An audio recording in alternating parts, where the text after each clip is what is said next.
धुळे शहर police station येथे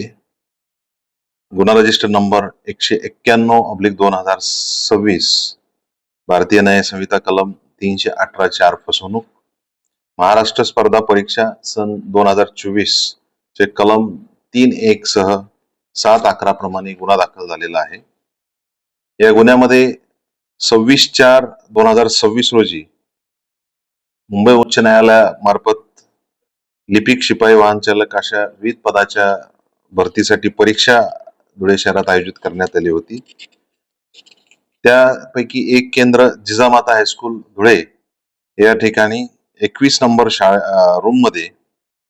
एक उमेदवार हा मोबाईलचा वापर करून प्रश्नपत्रिका सोडवत आहे असे तेथील सुपरवायझर परीक्षेचे निरीक्षक यांना लक्षात आलं.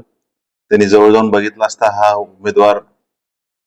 मोबाईल मध्ये प्रश्नपत्रिका अपलोड करून याच्या माध्यमातून तो उत्तर शोधत होता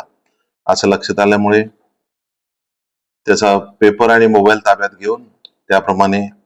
श्री विजय श्रीपाद भट, सहाय्यक अधीक्षक धुळे कोर्ट यांनी धुळे शहर पोलीस स्टेशनला तक्रार दिलेली असून सदर बाबत गुन्हा दाखल झालेला आहे आणि तपास सुरू आहे.